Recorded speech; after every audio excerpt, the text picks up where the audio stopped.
Zápas vedie Španiel Alberto Undiano Mayenko. Na čiarach s krajami Fermínom Martinezom, Ibánezom a Jesusom Calvom Guadamurom. Undiano Mayenko otvoril stretnutie našich v prvom polčase v bielých dresoch. Zľava doprava. Pod vedením tohto španielského rozhodcu sme vyhrali 1. apríla minulého roka na Pražskej Letnej nad Českom 2-1 v dôležitom stretnutí kvalifikácie majstrovstiev sveta.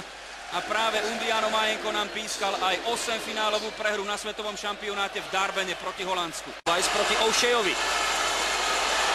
Vládko Weiss nabíja Kuckovi, to je nádejná pozícia, škoda toho, 14. minúta. Juraj Kucka po akcii Mareka Hamšíka s Vladom Weissom mladším. Tu už je finále, Weiss na seba natiahol pozornosť hneď trojice hráčov a využil to Kucka, ktorý alebo aj John O'Shea. Práve na ňo smerovala lopta, zmetok pred našou bránou. 0-1 Sean St. Ledger.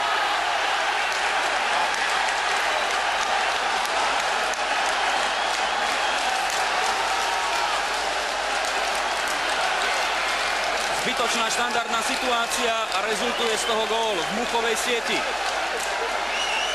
Takto ešte Ďurica ten center zastavil, skákal po ňom aj Kevin Kilbane, ten bol v súboji s Hubočanom, lopta sa však dostala pod nohy Seana St. Ledgera a 25-ročný stoper z druholigového Preston North End otvára skóre.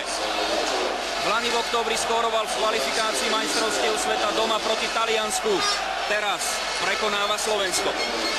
Naozaj to sú detaily, ktoré rozhodujú zápasy, mám na mysli tú štandardku, ako vznikla. Stanovi Šestákovi. Tarhan na svojho klubového spoluhráča z Mainzu.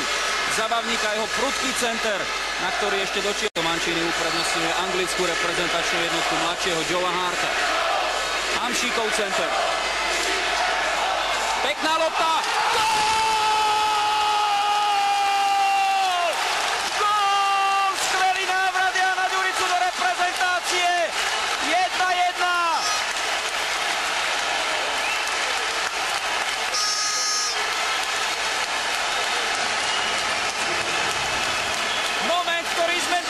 Potrebovali. Juraj Kucka krásne predĺžil loptu na vzdialenejšiu stranu. Vzdialenejšej žrdi a Jan Ďurica odbrvna vyrovnáva. Ako cez kopirák. Podobný gól v Givenovej sieti. Ako pred 3 rokmi na tehelnom poli, keď práve Ďurica takto vtedy nadvihol loptu na gólovú hlavičku, na gólovú dorážku Maroša Klimpla. Pre Ďuricu skvelý návrat do reprezentácie, za ktorú hral naposledy 28. júna.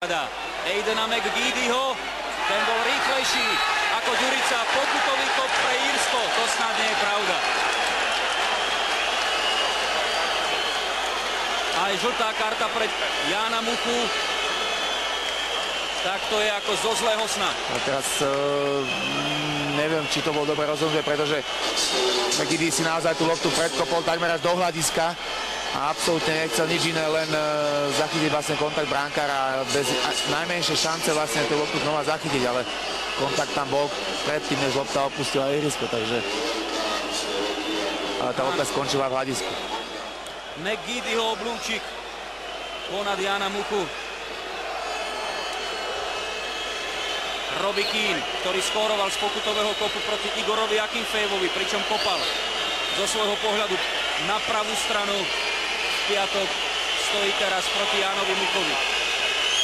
Gól do šatne, najhorší možný scenár toho, čo sa tu zatiaľ dialo.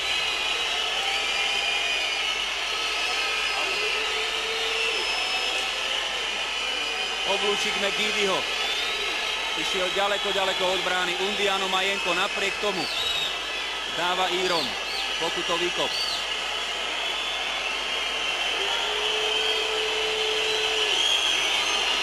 Robbie Keane, 9. najlepší strelec z histórie Tottenhamu Hotspur. Aj Írska. Nedal Mucha, fantázia! Perfektne Jano Mucha! Je tu záver prvého polčasu. Väčší doping sme si nemohli želať. Vyrovnávajúci gól Ďuricu v 36. minúte a skvelý zákrok Jána Muchu pri penálte Robbieho Keana v záverečnom momente prvého dejstva. Slovensko-Írsko v Žiline zatiaľ 1-1. My rýchlo odovzdávame na jednotke slovo spravodajskej relácii správy a komentáre na trojke. Sledujte naše štúdio Futbal. Počan. Skúsi to z diaľky. Skúsila presne. Given musel vyraziť. St. Ledger odkopnúť. Každé medzištátne stretnutie. Kilbejnov center. Dostáva sa ku Keanovi. To je zlé, to je zlé. Ale Robbie Keane má dnes streleckú smolu. Žilinský trávnik mu šťastie nepriniesol v prvom polčase. Vo veľkej šanci po longovom centri, potom pri pokutovom kope ani teraz, keď sa k nemu ku Karhanovi. Tak, a je koniec.